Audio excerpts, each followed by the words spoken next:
The Relatives Came. Story by Cynthia Ryland. Illustrated by Stephen Gamble.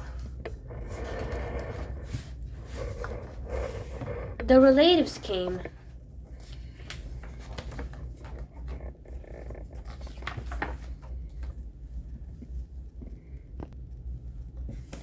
It was in the summer of year when the relatives came.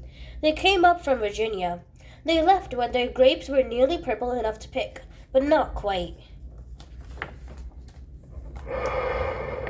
They had an old station wagon that smelled like a real car, and in they put an ice chest full of soda pop, and some boxes of crackers and some Balgona sandwiches, and they came from Virginia. They left at 4 in the morning when it was still dark, before even the birds were awake. They drove all day long and into the night, and while they traveled along, they looked at the strange houses and different mountains, and they thought about their almost purple grapes back home. They thought about Virginia, but they thought about us too, waiting for them. So they drank up all their pop and ate up all their crackers and traveled up those miles until finally they pulled into our yard.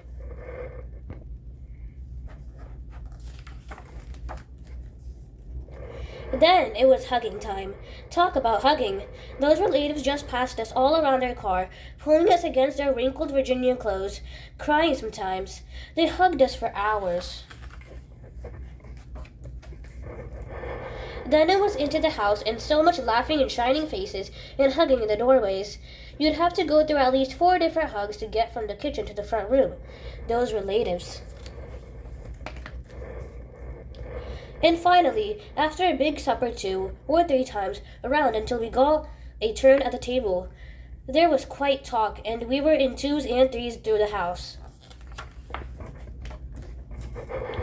The relatives weren't particular about beds, which was good, since there weren't any extras, so a few squeezed in with us, and the rest slept on the floor, some with their arms thrown over the closest person, or some with arms crossed one person and a leg crossed another.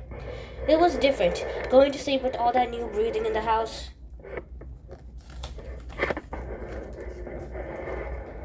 The relatives stayed for weeks and weeks.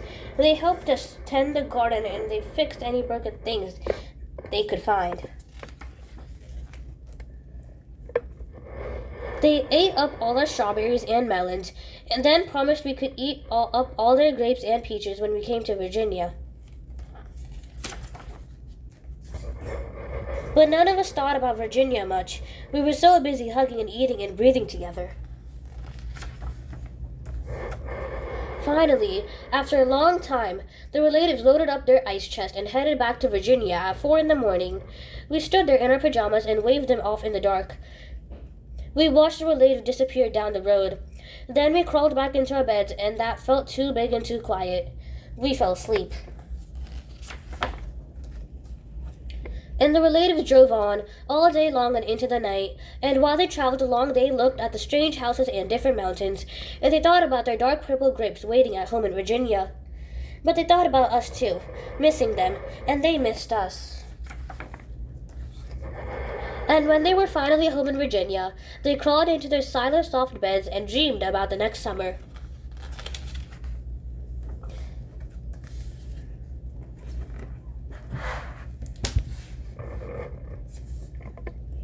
The end.